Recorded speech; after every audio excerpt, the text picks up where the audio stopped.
In jedem Fall sind wir dankbar, dass wir am Dans tous les cas, nous sommes reconnaissants d'être en vie, Gnade Gottes erfahren haben, d'avoir Licht vécu la grâce de Dieu, expérimenté la grâce de Dieu, d'avoir reçu la lumière et de savoir de quoi il s'agit. wenige Menschen, Peu d'êtres humains sur terre savent vraiment de quoi il s'agit.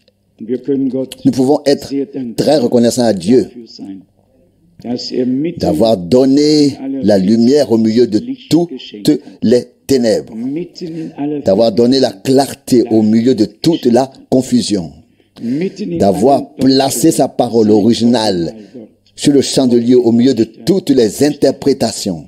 wollten wir Si nous voulions compter tout le bien que Dieu nous a fait, würden wir froh. nous serions heureux sur le chemin de notre vie. Gott hat groß. Oui, Dieu a fait de grandes choses Ich dachte en so, nous.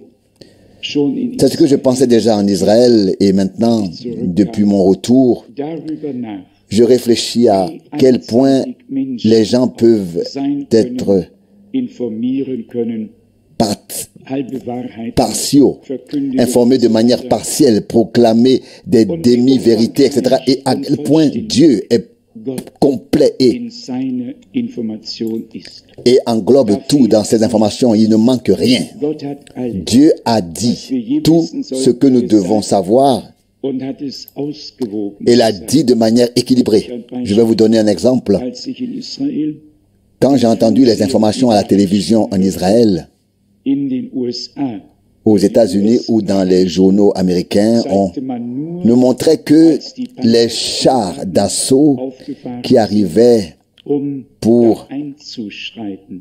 intervenir. Im israelischen À la télévision israélienne, on voyait les jeunes Arabes prendre des pierres und auf et les lancer avec force sur les soldats israéliens, und die provoquant ainsi la erst heraufbeschworen. catastrophe.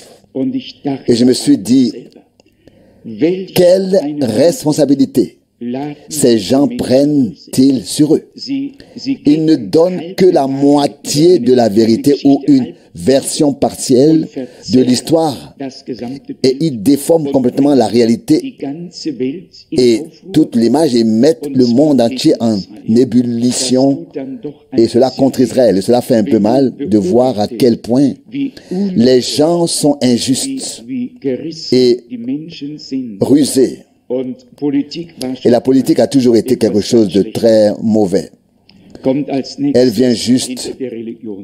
après la religion. Alle, die Après la religion. Kanzel stehen, D'abord, il y a tous ceux qui se tiennent en chair, puis viennent les politiciens. wir sind Gott von Vous le Herzen savez très bien, mais nous sommes sincèrement reconnaissants à Dieu d'avoir les yeux ouverts. Et si les Saintes Écritures disent que toutes gegen Jerusalem les nations wenden werden, se tourneront contre Jérusalem, alors cela signifie toutes les nations. dann kann es Il ne nicht peut anders sein. en être autrement. Aber Gott ist für sein Volk. Und Zacharie 12, verset 3, mais Dieu est avec son peuple et cela suffit. Si Dieu est avec nous, alors nous sommes plus forts. ja, Oui, im Ernst. sérieusement, Dann alors nous bilden sommes wir die Übermacht. plus forts, Denn Gott car ist der Dieu Allmächtige. est le Und Tout-Puissant. wer mit Gott ist, Et darf ceux qui sont avec Dieu peuvent compter sur la toute-puissance de Dieu. so sind wir, wie Ainsi, schon comme gesagt, déjà dit, nous dankbar, sommes reconnaissants dass wir leben, d'être en vie, gesund sind, en bonne santé, d'avoir gardé notre in der Gnade raison, d'avoir été préservés ausgerutscht sind nach rechts. dans la grâce de ne pas avoir dévié à droite ou à gauche, que Dieu nous garde ainsi jusqu'à la fin. Als die Sänger Lorsque das erste Lied sangen, la chorale ont entonné le premier chant, cela m'a beaucoup touché. Alors ceux wer es qui le méprisent maintenant le rechercheront. suchen, Alors on cherchera ceux qui le méprisent maintenant. Verset 6. Cherchez le Seigneur pendant qu'il se laisse trouver. rufet Invoquez-le pendant qu'il est près de vous. der Gott lobe, Ésaïe 55, 6. verlasse seinen Weg. Et le verset 7 dit que le méchant abandonne sa voie et revienne au Seigneur. Es gibt einen Tag, Il y a un jour, der ist nahe, et il est proche, wo der Gnade où le trône de la grâce deviendra le trône du jugement. und dann Et alors les hommes crieront, ihr Berge montagne fallet tombez sur nous, Et vous, collines, couvrez-nous de votre ombre devant la colère de celui qui est assis sur le trône et devant la colère de l'agneau. Apocalypse 6, 16. C'est maintenant le temps de la grâce et nous souhaitons que tous ceux qui viennent sous l'écoute de la parole, qui entendent la parole, soient également touchés par la parole, convaincus par l'Esprit, oui, touchés au plus profond d'eux-mêmes, saisis, et qu'ils consacrent leur vie à Dieu entièrement, en toute conscience. L'un de mes jeunes frères m'a récemment posé la question suivante: comment pouvons-nous servir nos jeunes afin qu'ils trouvent le Seigneur et que chacun fasse sa propre expérience avec le Seigneur? C'est aussi mon souhait. C'est le souhait de nous tous. Et je crois que c'est possible.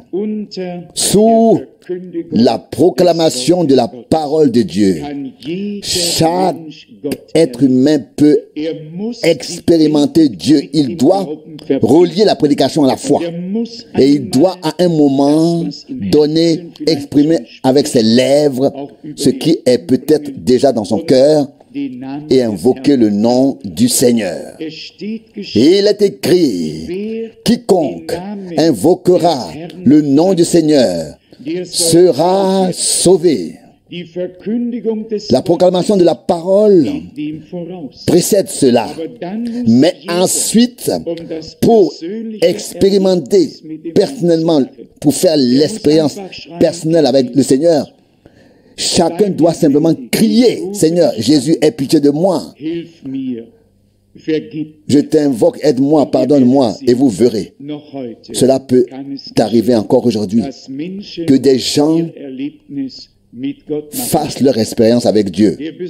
Il est très important d'assister au service divin, mais il est tout aussi important que l'homme soit interpellé personnellement et qu'il réagisse personnellement à Dieu après avoir été interpellé par la parole. Ça aussi, c'est très important. C'est pourquoi chacun qui entend la parole doit comprendre qu'il est interpellé et que Dieu attend une réponse de lui. Et cette réponse, c'est à chacun de la donner. Il n'y a pas d'autre chemin. Voulons-nous croire de tout notre cœur que Dieu accorde cette expérience par grâce à tous, jeunes et vieux, et que nous invoquions le nom du Seigneur avec joie et assurance. Souvenez-vous-en tous, je le répète encore une fois, c'est déjà écrit dans le prophète Joël comme une prophétie. Et Pierre le mentionne dans sa première prédication, le jour de la Pentecôte. C'est encore vrai aujourd'hui et cela s'applique encore aujourd'hui. Quiconque invoque le nom du Seigneur. Acte 2, 21. Et pour cela, il faut ouvrir la bouche. Un cri de l'âme doit sortir de nos lèvres. Cela fait tout simplement partie du processus. Celui qui n'ouvre pas la bouche et n'invoque pas le Seigneur peut croire dans son cœur pendant 1000 ans sans jamais faire l'expérience avec Dieu personnellement. Il faut exprimer avec la bouche ce que l'Esprit produit dans le cœur, opère dans le cœur. Il faut le confesser comme un témoignage. Et alors, cela arrive. Regardez tous ceux qui sont venus vers le Seigneur, qui sont venus au Seigneur, il leur a demandé: que veux-tu que je fasse pour toi? Matthieu 20, 32, où l'aveugle devant Jéricho qui criait très fort: Jésus, fils de David, aie pitié de moi. Marc 10, 47. Il a invoqué le Seigneur, appelé le Seigneur. Il a appelé par son nom. Le Seigneur l'a entendu, est venu vers lui et lui a dit: je le veux. Sois voyant. Et il a pu voir.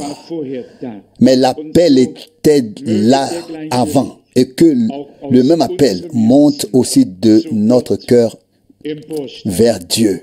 Il n'y a rien de plus beau dans la proclamation de l'Évangile que de pouvoir voir des hommes être saisis par l'Esprit de Dieu, être conduits à la repentance, invoquer le nom du Seigneur et être sauvés. Que Dieu accorde aujourd'hui cette grâce à ceux qui ne le sont pas encore et qui n'ont pas encore cette certitude dans leur cœur. Je vais lire quelques passages de la Bible, puis tu pourras prendre la parole, frère Rousse. Nous avons déjà lu le psaume 115. Au verset 1, il est dit, non pas à nous, ô Seigneur, non pas à nous, mais à ton nom, donne la gloire, à cause de ta grâce et de ta fidélité. C'était bien le psaume, oui, c'est le psaume. C'est ma prière du plus profond de mon cœur. Le psalmiste ou l'Esprit de Dieu qui a prié dans le psalmiste et a manifesté la volonté de Dieu, c'est le même Saint-Esprit qui agit aujourd'hui dans le peuple de Dieu, avec le même désir, la même aspiration que Dieu se révèle, se manifeste et que son nom soit glorifié. Les idoles ont autant de valeur que ceux qui les fabriquent et rien de plus. Dommage pour l'argent qui est utilisé à cela, dommage pour l'or qui pourrait être mieux utilisé que pour fabriquer des idoles. Ils ont une bouche, mais ils ne parlent pas, des oreilles, mais ils n'entendent pas, un nez, mais ils ne sentent pas. Psaume 115, 6, oui, un objet mort peut-il avoir de telles fonctions? En aucun cas. Mais notre Dieu est le Dieu vivant, le Dieu fidèle. Il peut parler, n'est-ce pas? Il peut entendre, n'est-ce pas? Il peut écrire, n'est-ce pas? Quand a-t-il écrit? Quand Dieu a-t-il écrit? Mais bien sûr. Bien sûr. Tout d'abord, les 10 commandements écrits. À l'époque de Daniel, une écriture est soudainement apparue sur le mur. Notre Seigneur s'est penché et a écrit dans le sable. Notre Seigneur peut écrire. Il peut lire. Il peut parler. Il entend. Il n'est pas une invention. Il n'est pas un mythe. Il est un Dieu tout-puissant à qui nous devons notre existence. Et je suis parfois très en colère contre les scientifiques lorsqu'ils s'efforcent de rejeter l'existence de Dieu en tant que créateur pour ensuite expliquer comment tout est venu à l'existence. Je ne comprends pas comment les gens peuvent être aussi stupides. Je n'arrive pas à me mettre ça dans la tête. Si une explosion se produisait ici, les lumières s'éteindraient, mais elles ne se rallumeraient pas. Le magnifique univers n'est pas le résultat d'une explosion primitive, mais le résultat d'un créateur majestueux qui a tout fait exister par la parole toute puissance de sa bouche. Et tous ces gens intelligents n'ont encore trouvé personne qui puisse leur expliquer cela avec précision. Et ils ne font que supposer. Je crois que je vous l'ai déjà dit, cela devait être au début des années 60. Cela me fait sourire maintenant parce que cela m'a fait penser au pays de Galles. Je vais vous raconter quelque chose. En tout cas, on avait trouvé un squelette dans un marécage et dès le début, c'était écrit dans le magazine, le Bild. C'est un magazine allemand qui parfois même parle avec les morts, mais en tout cas, il avait 40 000 ans. Et cela a duré, je ne sais pas combien de temps, peut-être 3 semaines. Et puis, il n'y a pas eu d'article aussi important que le premier. Le deuxième article était tout petit. Et puis, on a dit que le squelette retrouvé était celui tel homme qui avait été porté disparu il y a exactement 40 ans dans telle localité. Je me suis dit,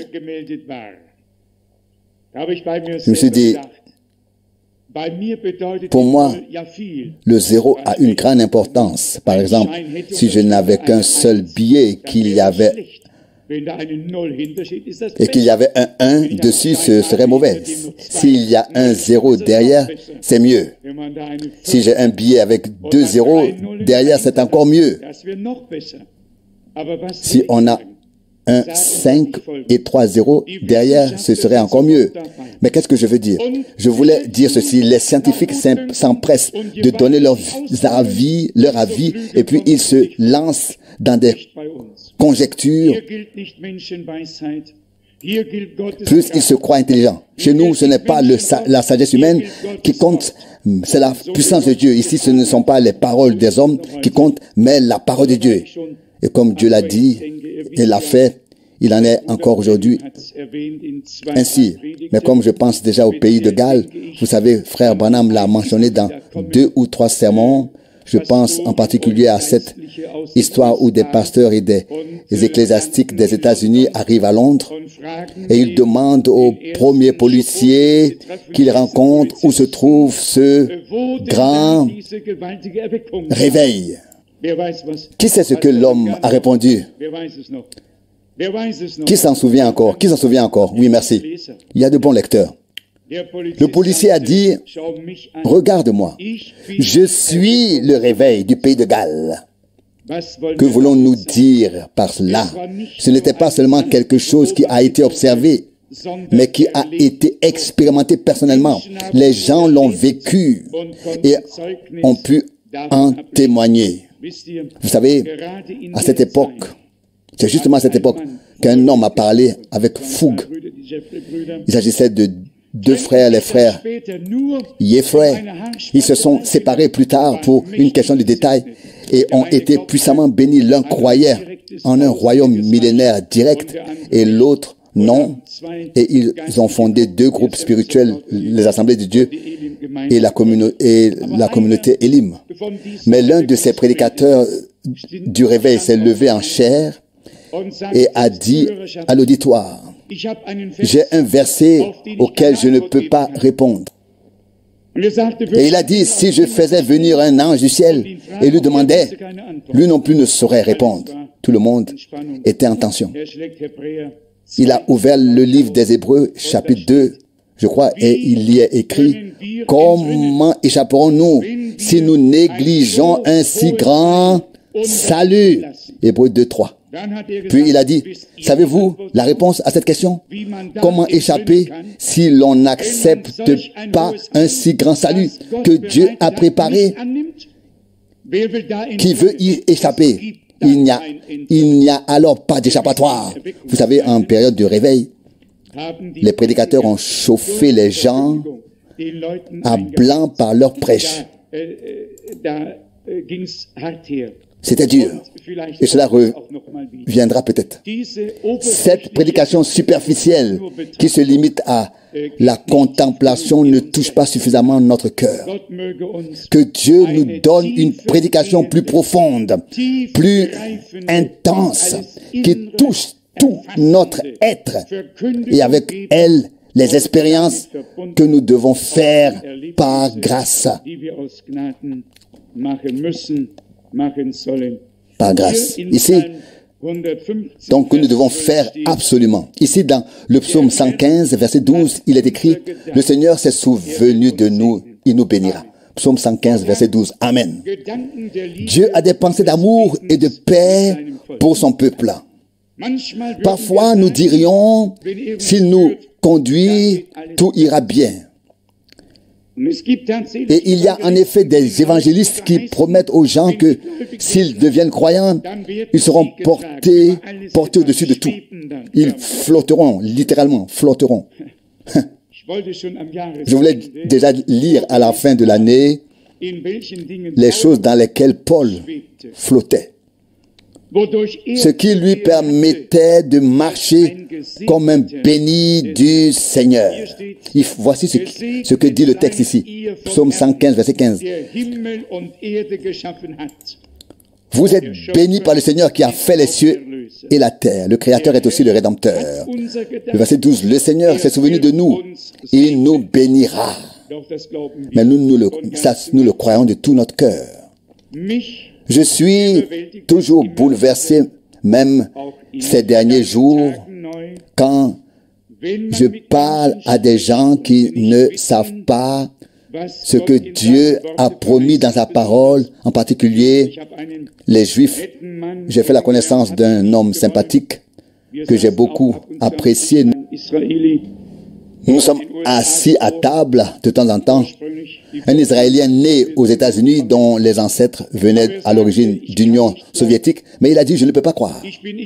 Je suis juif, mais je ne peux pas croire. Oui, je dis, je suis païen et je peux croire. Et puis nous avons simplement parlé de la première fois, et cela s'est très bien passé. Le lendemain, il m'a dit, je dois m'asseoir avec toi. J'ai besoin de te parler. Et ainsi, il s'est avéré que l'on pouvait parler avec les gens. Ce qui est étonnant, c'est que personne n'est au courant. Même tous les érudits, les rabbins et tous ceux qui sont importants, personne n'est au courant de quoi que ce soit. Et c'est là le grand malheur. Ils attendent leur heure qui finira bien par venir. Dans le chapitre 1 de l'Épître aux Romains, au début des lettres écrites par les apôtres, la clé m'a été donnée. Dès le premier verset, je lis Romains 1, verset 1.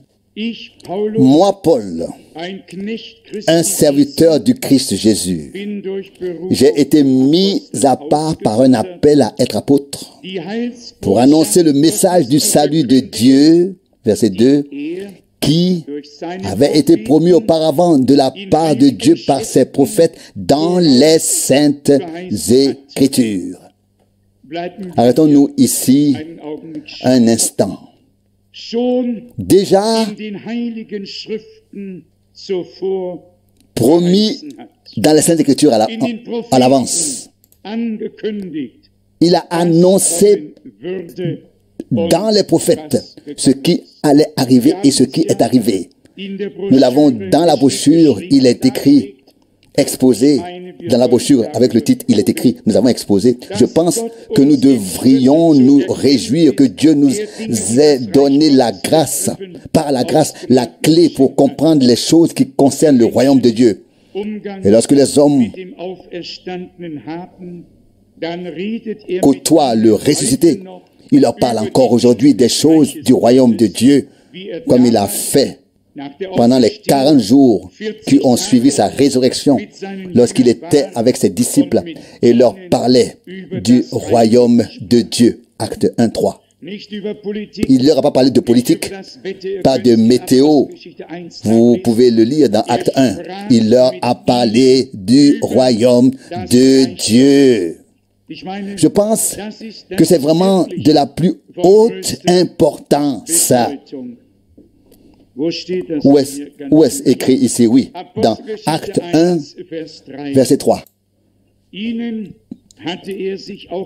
Après qu'il eut souffert, il leur apparut vivant et leur en donna plusieurs preuves, se montrant à eux pendant 40 jours et parlant avec eux des choses qui concernent le royaume de Dieu. Amen. Il leur a parlé du royaume de Dieu. Les apôtres ont été informés. Ils étaient au courant. Ils ont été mis au courant. Ils ont été mis à jour. Que dit notre Seigneur dans Matthieu 13, où il s'adresse à la foule en parabole, puis se tourne vers ses disciples et dit, « Il vous est donné à vous de connaître les mystères du royaume de Dieu. » Matthieu 13, 11.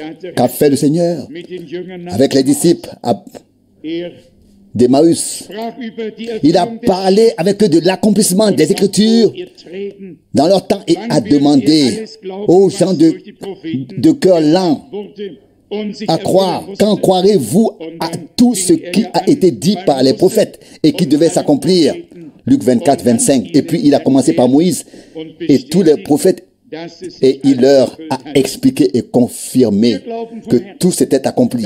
Luc 24, 27. Nous croyons de tout notre cœur que Jésus-Christ est encore le même aujourd'hui. Nous croyons qu'il marche parmi nous encore aujourd'hui. Même si nous ne nous donnons pas un spectacle ici devant et restons humbles, nous croyons que le grand Dieu est parmi nous et qu'il est capable de grandes choses.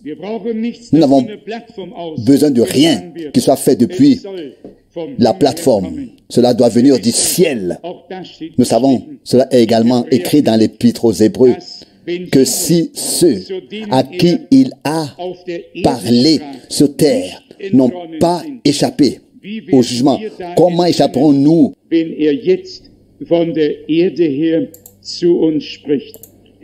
Nous à qui il parle depuis la terre. Hébreux chapitre 12, verset 25.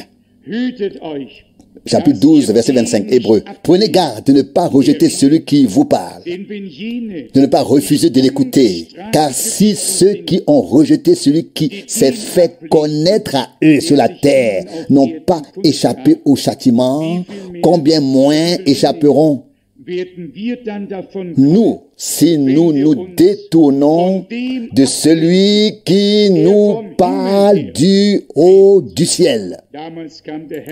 Autrefois, le Seigneur est venu sur le mont Sinaï. Il a parlé, etc., etc. Maintenant, il parle depuis le ciel. Oui, comment? L'entendons-nous depuis le ciel? Oui, par sa parole. Par sa parole. Vous connaissez le passage, n'est-ce pas? Peut-être Deutéronome 29, verset 29. Personne n'a besoin d'aller au ciel pour rapporter la parole, car la parole est déjà parmi nous. C'est Deutéronome 30, verset 14. C'est bien le passage. Comme je l'ai dit, je ne suis pas du tout préparé à toutes ces choses, mais cela nous touche profondément. Car il est écrit, et c'est ainsi, nous vivons, nous existons, et nous sommes en lui. C'est devenu notre vie, notre existence. Deutéronome 29, verset 29. Car ce qui est encore caché appartient au Seigneur notre Dieu, mais ce qui a été révélé est pour nous et pour nos enfants. Pour toute éternité, déterminé à nos enfants pour toute éternité, afin que nous mettions en pratique toutes les paroles de cette loi. J'ai pensé à un autre passage de l'Écriture dans le chapitre 10 de l'Épître aux Romains, qui fait référence à l'Ancien Testament. Je vais peut-être vous le lire. J'ai déjà remarqué combien il est important de toujours lire exactement, attentivement ce qui est écrit et comment est-ce que c'est écrit, car on peut très vite se tromper.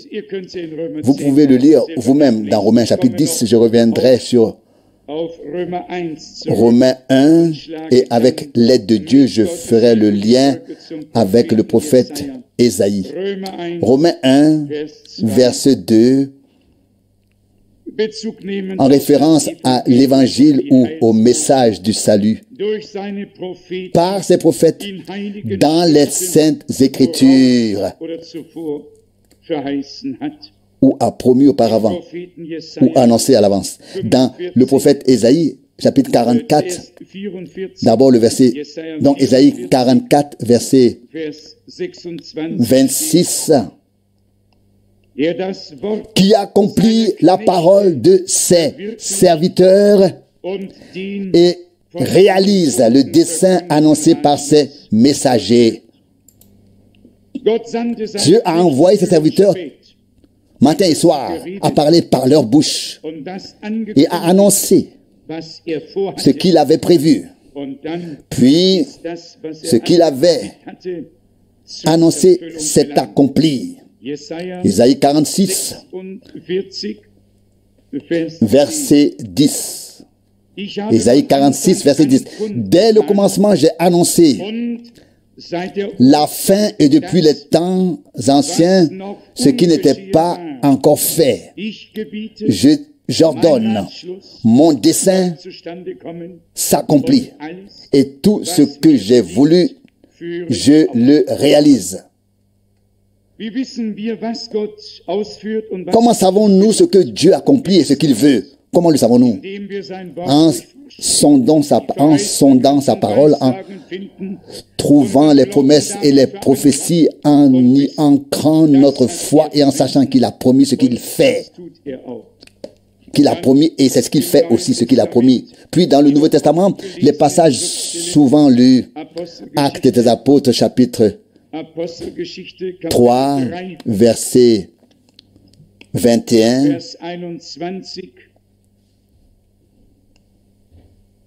Il faut toutefois que le ciel le reçoive jusqu'au temps du rétablissement de tout, ce que Dieu a annoncé depuis les temps anciens par la bouche de ses saints prophètes. Actes des Apôtres 3, verset 21. Ce n'est pas à un moment donné, mais dès le commencement que Dieu, le Seigneur, a parlé. Il avait ses serviteurs, ses prophètes, et il pouvait parler à travers eux. Vous savez bien ce qui est écrit ici dans le livre des Actes des Apôtres, chapitre 3, verset 18. Mais Dieu a ainsi accompli ce qu'il avait annoncé d'avance par la bouche de tous ses prophètes. Je crois qu'il n'est pas nécessaire d'appeler quelqu'un pour confirmer et prouver que cela est vrai. La parole de Dieu a depuis longtemps été prouvée comme étant juste et vrai pour tous ceux qui croient Dieu. Tout est clair, n'est-ce pas? Tout s'éclaire. Et la parole prophétique est devenue une lumière brillante dans un lieu obscur, qui brille jusqu'à ce que l'étoile du matin apparaisse et que nous soyons pris auprès de lui. Mais Dieu, dans l'Ancien Testament, et c'est là notre force que Dieu nous a donnée, a déjà annoncé à l'avance tout le déroulement de l'histoire du salut. Mais celui qui ne trouve pas ce fondement, cette semence qui a déjà été mise à sa disposition pour être semée, celui-là n'a aucune semence à semer. Lui-même, il sème ses propres pensées et non la parole de Dieu. La parole de Dieu reste la semence pour toute éternité. Et la parole de Dieu ne commence pas avec Matthieu 1. La parole de Dieu commence avec Genèse 1, verset 1. C'est là que commence la parole de Dieu, du moins pour moi, entièrement, pour toujours et éternellement. Nous avons donc d'autant plus fermement la parole prophétique à laquelle nous prêtons attention comme une lumière brillante qui brille dans un lieu obscur. Quelle grâce que de reconnaître maintenant le message prophétique dans l'âge prophétique. Et c'est là aussi que réside la différence entre l'Église du Dieu vivant et toutes les autres églises. Et Jean 17 en est la référence directe. Nous avons également écrit cela. Père, je leur ai révélé ton nom, c'est-à-dire à ceux que tu m'as donnés du milieu du monde. Ils t'ont connu, etc. Jean 17, 6. Vous lisez en Jean 14 qu'un disciple a demandé, montre-nous le Père. Et le Seigneur a dit, je suis avec vous depuis si longtemps et tu ne m'as pas encore connu. Celui qui m'a vu a vu le Père. Mais cela n'est pas possible ni perceptible avec les yeux terrestres. C'est une révélation. Et la révélation de Jésus-Christ est en fait le commencement par lequel toutes les autres révélations ont suivi. Ici, dans Romains 16, on trouve presque la même chose. Et cela est exprimé. Romains 16, du verset 25. Mais à celui qui a la puissance de vous affermir dans la foi selon ma proclamation du message du salut et la prédication de Jésus-Christ selon la révélation du mystère qui a été gardé, secret pendant des temps éternels. Verset 26, mais qui a été maintenant annoncé et même proclamé par les écrits prophétiques selon l'ordre du Dieu éternel à toutes les nations païennes pour produire l'obéissance de la foi. Le Dieu éternel a un plan éternel, une parole éternelle. Il a envoyé cette parole afin de nous préparer pendant notre vie terrestre pour l'éternité et de nous montrer le but qu'il a pour nous dans l'éternité. Nous lui en sommes également reconnaissants du fond du cœur. Il y a ici dans l'épître aux Éphésiens des paroles vraiment magnifiques. Tous ces passages ne nous sont pas inconnus, mais ils devraient nous réjouir à chaque fois. Éphésiens chapitre 3, verset 2. Éphésiens 3, verset 2. Vous avez certainement entendu parler de l'administration de la grâce de Dieu qui m'a été accordée pour vous. Verset 3, concernant le mystère qui m'a été fait connaître par révélation, sur lequel je viens d'écrire en peu de mots. Je me réjouis beaucoup de telles paroles. Plus d'une fois, j'aurais pu dire ici, au milieu de la proclamation de la parole, ainsi parle le Seigneur, parce que j'ai exprimé des pensées de Dieu que je n'avais jamais vues auparavant, entendues ou connues auparavant. L'esprit de révélation, l'esprit de Dieu est présent. Est présent. Je crois que frère Rousse et d'autres frères qui proclament la parole savent combien souvent l'Esprit de Dieu révèle quelque chose. Au milieu de la proclamation et éclaire les choses dont il s'agit réellement. Puis, dans le même chapitre, Éphésiens chapitre 3, Éphésiens chapitre 3,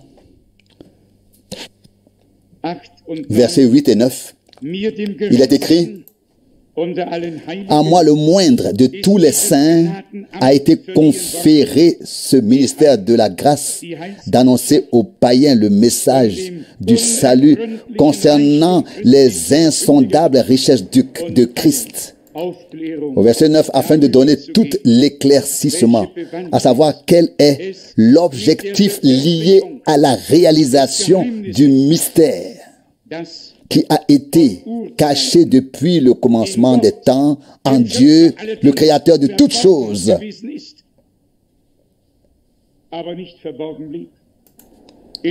Mais qui n'était pas resté caché, qui a été révélé dans le Christ qui se réalise, qui s'est réalisé. Alléluia, alléluia. Gloire à notre Dieu. Caché en Dieu, puis révélé, manifesté parce que Dieu s'est manifesté, s'est révélé en Jésus-Christ, notre Seigneur. C'est pourquoi tous les trésors de la sagesse et de la connaissance sont cachés en lui. Colossiens 2, 3. Cela aussi est écrit dans la Bible. En lui sont tous les trésors de la sagesse et de la connaissance de Dieu. Qui connaît ce passage? Oui, nous y sommes presque, ne vous inquiétez pas, mais vous pouvez chercher. Aussi, je vais ouvrir à l'endroit que frère Branham a lu avec tant de joie, probablement,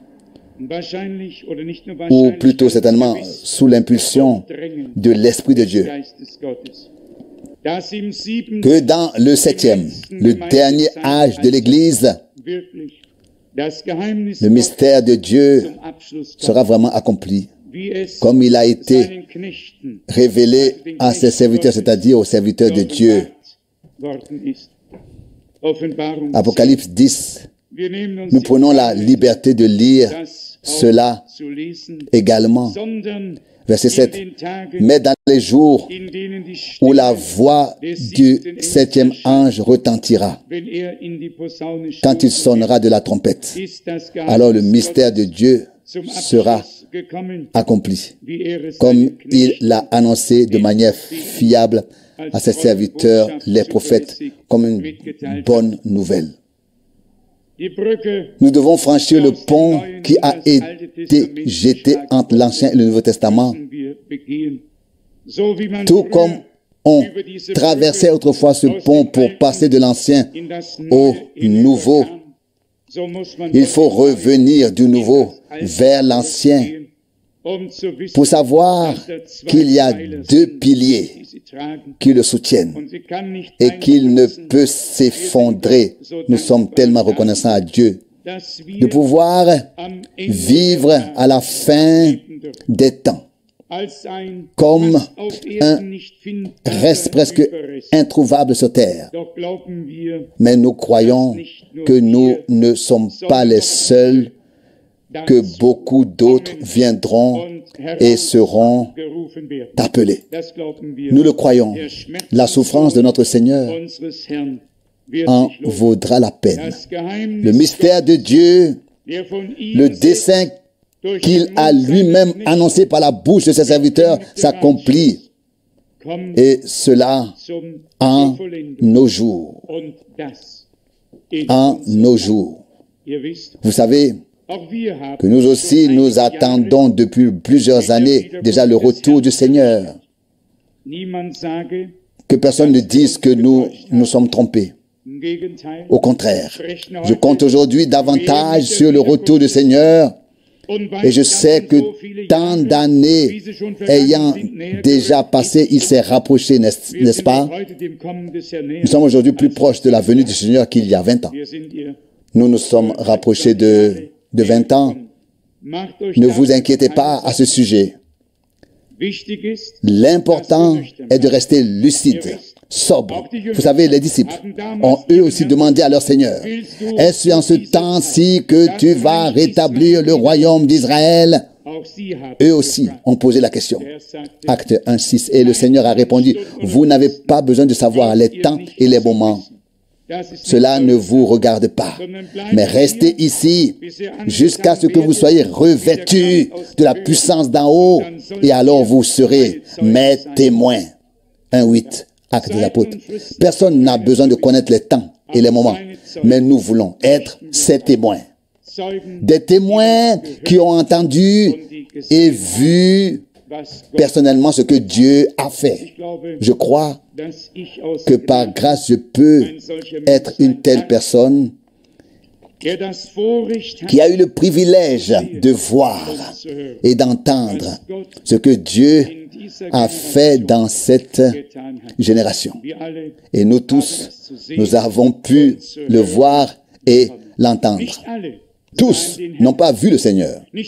Tous n'ont pas vu les apôtres ou ne les ont pas entendus dans le naturel. Mais tous les croyants ont depuis lors, à toutes les époques, entendu la parole qui leur a été transmise, peu importe qu'il s'agisse de l'Ancien Testament.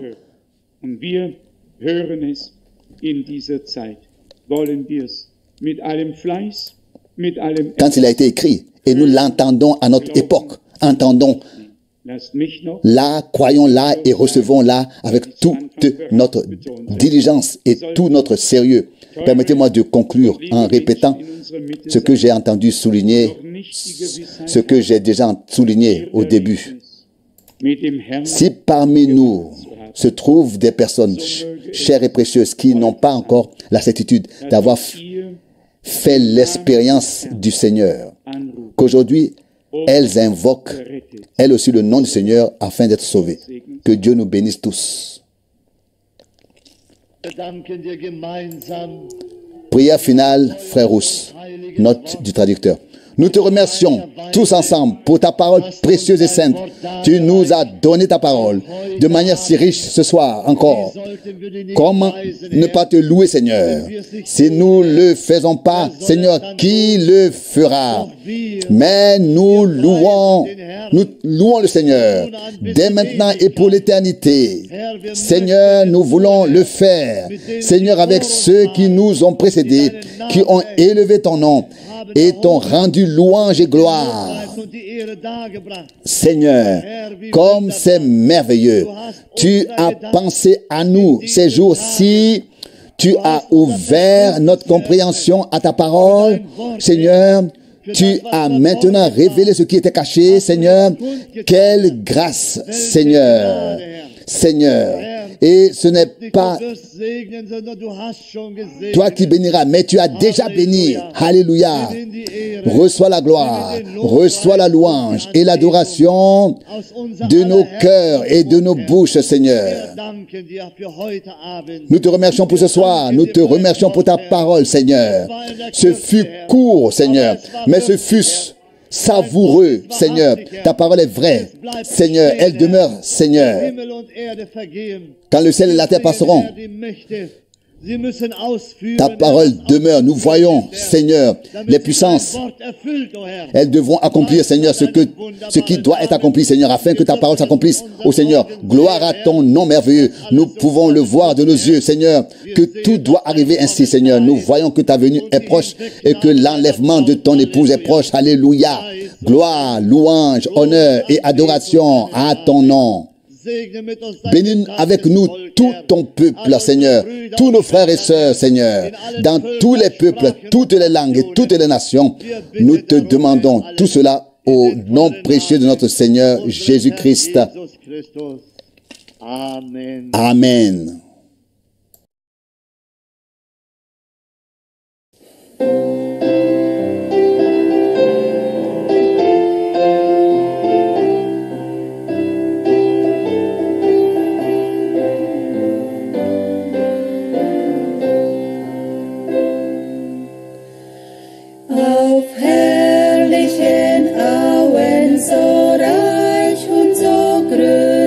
Bahnt Gott seinen Kindern den Weg, wo das Wasser kühl fließet, erfrischend und schön, bahnt Gott seinen Kindern den Weg. Manche durchs Wasser, sogar durch die Flut, manche durchs Feuer, doch alle durchs Blut, durch Not und Sorgen, doch Gott gibt ein Lied, bei Nacht und Tage zur Zeit er mir steht.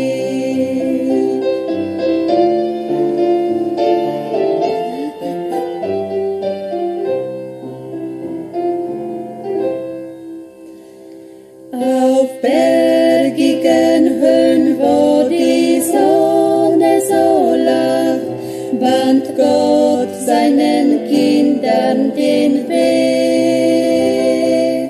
Und auch durch die Täler im Dunkel der Nacht, bahnt Gott seinen Kindern den Weg.